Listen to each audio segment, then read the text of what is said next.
Hello दोस्तों, स्वागत है एक और नई वीडियो में। दोस्तों, आज की वीडियो में हम आपको बताएंगे अर्धवार्षिक परीक्षा 2021-22 कक्षा 9वीं विषय हिंदी। तो दोस्तों, आपकी बहुत ही मोस्ट इम्पोर्टेंट क्वेश्चन है, तो आप लोग देख सकते हैं। आप लोगों की आंसर रहेंगे। प्रश्न है पहला, सही विकल्प का चयन कीजिए। तो दोस्तों, आपके इसमें 4 ऑप्शन दिए हैं। पहला आपका ऑप्शन है प्रेमचंद का जन्म किस सन में हुआ था। तो आपके दोस्तों अब 4 ऑप्शन है, तो आपको इसमें आंसर बताना है। दूसरा आपका आएगा संज्ञा सर्वनाम की विशेषता बनने वाले शब्द। तो दोस्तों, इसमें भी आपके 4 ऑप्शन दिए जाएंगे। संबंध कारक समास, तो इसमें भी आपको आंसर बताना है। आपका तीसरा आएगा फूलों को नई सामना वाक्य है। तो लोकोक्ति, तत्सम शब्द, मुहावरा, विदेशी शब्द। तो आपको इसमें 4 ऑप्शन दिए, आपको आंसर आपको लिखना है। क्वेश्चन आपका चौथा, राहुल जी ने सन 1929-30 में लहासा की यात्रा किस देश के रास्ते से की थी। तो दोस्तों, इसमें भी आपके 4 ऑप्शन दिए हैं, आपको इसमें से आंसर छांटना है आपका। तो आपका दूसरा आ गया है क्वेश्चन, रिक्त स्थानों की पूर्ति कीजिए। तो पहला, संध्या समय दोनों बैल अपने घर पहुँचे। तो दोस्तों, आपको इसमें भरना है। आपके ऑप्शन दिए हैं, तो खा आपका आंसर है। राहुल जी के द्वारा रचित पुस्तकों की संख्या लगभग है। तो ये आपके दिए, इसमें आपको पढ़ना है। गाय आपका कविता के शब्दों के अनुशासन को कहते हैं। गाय फूलों नहीं सामना वाक्य का उदाहरण है।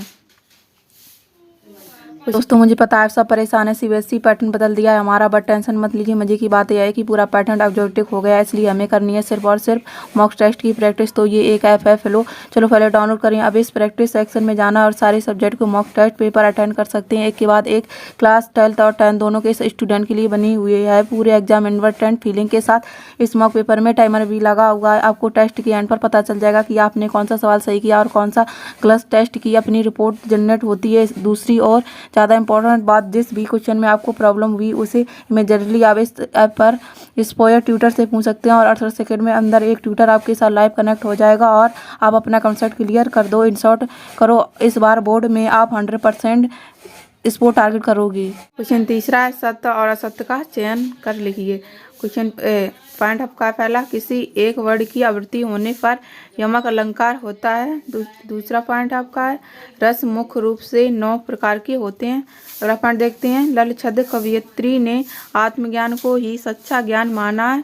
अगला पॉइंट आपका है, कवि की शोभा बढ़ाने वाले तत्वों को रस कहते हैं। दोस्तों, आपके ये आ गए हैं सही जोड़े बनाइए। तो आपके सही जोड़े बनाने हैं, तो आप लोग देख लीजिए। क्वेश्चन 5वां है, निम्न प्रश्नों के उत्तर शब्द एक या वाक्य में दीजिए। पहला है, निपात शब्द किसे कहते हैं। दूसरा, कबीरदास जी ने पहले पद में किनका विरोध किया। तीसरा, लाख किसे कहा जाता है। चौथा है, ललछद ने सच्चा ज्ञान किसे माना है। क्वेश्चन 6वां है, कांजी हाउस में कैद पशुओं की हजारी क्यों ली जाती है। तो दोस्तों, यह कथा में दिया है, छोटी बच्ची को बालों के प्रति प्रेम क्यों उमाड़ा आया है। क्वेश्चन 7वां, हीरा और मोती को मालकिन ने आकर उनके माथे को क्यों चूम लिया। तो दोस्तों, ये भी आपका अथवा में दिया है, तो आपको इसमें से एक करना है। क्वेश्चन 8वां है, लेखक लड़कोर के मार्ग में अपने साथियों से किस बिछड़ गए।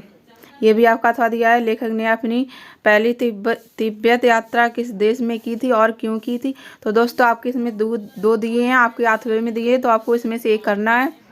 क्वेश्चन 9वां, मानसरोवर से कवि का क्या आशय है। तो दोस्तों, इसमें भी आपका दिया है, तो हमें कवि ने सच्चे प्रेमी की क्या कसौटी बताई थी। अगला क्वेश्चन आपका है, तीसरे दोहे में कवि ने किस प्रकार के ज्ञान को महत्व दिया। तो दोस्तों, इसमें भी आप अथवे में दिया है, इन संसार में सच्चा संत कौन कहलाता है। अगला क्वेश्चन 11वां आपका है, प्रत्यय शब्द किसे कहते हैं, उदाहरण सहित लिखिए। दोस्तों, आपको इसमें भी अथवा दिया है, तत्सम शब्द किसे कहते हैं, उदाहरण सहित लिखिए। क्वेश्चन 12वां, रचना के आधार पर वाक्य के भेद लिखिए। इसमें भी आपका अथवा है, क्रिया की परिभाषा उदाहरण सहित लिखिए। क्वेश्चन 13वां, यमक अलंकार की परिभाषा उदाहरण सहित लिखिए। ये भी आपका अथवे में है, श्लेष अलंकार की परिभाषा उदाहरण सहित समझाइए। क्वेश्चन 14 है, मुहावरे की परिभाषा उदाहरण सहित लिखिए। ये भी आपका थीम दिया, लोकोक्ति की परिभाषा उदाहरण सहित लिखिए। अगला क्वेश्चन आपका है 15वां, निम्न शब्दों का वाक्यों में प्रयोग कीजिए। पहला है काकी, दूसरा है हलवा, तीसरा है व्यंजन, चौथा है कचौरी। ये भी आपका थीम दिया, अपनी पसंद की कविता की 4 पंक्तियाँ लिखिए। क्वेश्चन 15वां है, उपमा अलंकार की परिभाषा उदाहरण सहित लिखिए। इसमें भी आपका थोड़ा दिया है, प्रेक्षा की परिभाषा उदाहरण सहित लिखिए। क्वेश्चन 17 है, मुंशी प्रेमचंद्र जी की साहित्यिक परिचय निम्न बिंदुओं के आधार पर लिखिए। तो इसमें आपके दिए हैं 2 रचनाएं, भाषा शैली, साहित्य में स्थान। तो दोस्तों इसमें भी आपके थीम दिया है, लैसा की ओर यात्रा वृत्तांत का पाठ सारांश अपने शब्दों में लिखिए। क्वेश्चन 18वां है, निम्न गद्यांशों की संदर्भ प्रसंग सहित व्याख्या कीजिए।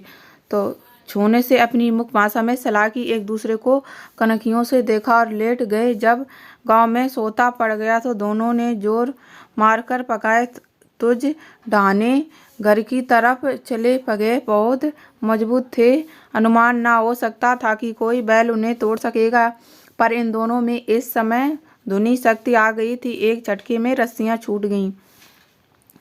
तो दोस्तों ये भी आपका थोड़े में स्मृति के यजमान और अन्य पराजित लोग लगभग हर गांव में मिले। इस आधार पर आप स्मृति के व्यक्तित्व को किन विशेषताओं का चित्रण कर सकते हैं।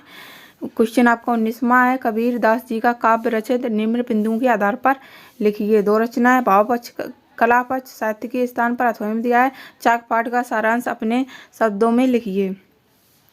क्वेश्चन 20वां है, निम्न पदांशों की संदर्भ सहित व्याख्या लिखिए। तो इसमें आपके दिए हैं, ये आप लोग देख सकते हैं। क्वेश्चन 11वां, निम्नलिखित में से किसी एक विषय पर रूपरेखा लिखिए। पहला विज्ञान के चमत्कार, दूसरा जल महत्व, तो तीसरा है दीपावली एक पर्व, चौथा विद्यार्थी और अनुशासन। क्वेश्चन 22वां, निम्नलिखित अपठित गद्यांश पर पढ़कर नीचे लिखे हुए प्रश्नों के उत्तर लिखिए। कभी कभी लक्ष्य बहुत दूर दिखाई देते हैं, संदेश होने लगता है कि इस लक्ष्य को प्राप्त कर लेंगे या नहीं। कई बार लक्ष्य प्राप्ति के लिए अनेक प्रयास करने में भी असफलता मिलती है। निराशा से प्रसन्नता और शांति नष्ट हो जाती है, आशा उत्साहित करती है। कुछ पॉइंट है आपका, निराशा का भाव क्यों जागृत होता है। नेक्स्ट क्वेश्चन है, निराशा का व्यक्ति पर क्या प्रभाव पड़ता है। अगला पॉइंट आपका, गद्यांश का उचित शीर्षक लिखिए। क्वेश्चन 23वां, आपने प्रधानाचार्य को 3 दिन का अवकाश हेतु तो आवेदन पत्र लिखिए। क्वेश्चन 24वां, निम्नलिखित में से किसी एक विषय पर निबंध लिखिए। पहला पर्यावरण प्रदूषण, दूसरा राष्ट्रीय एकता, तीसरा कंप्यूटर का महत्व, चौथा है वृक्षारोपण, 5वां हमारा मध्य प्रदेश। तो दोस्तों आज की वीडियो पसंद आई हो, वीडियो को लाइक कीजिए, चैनल को सब्सक्राइब कीजिए, साथ ही साथ बेल आइकन कीजिए, जिससे हम कोई भी वीडियो डालें तो उसकी नोटिफिकेशन सबसे पहले आपके पास पहुंचे। वीडियो देखने के लिए धन्यवाद। Thanks for watching video.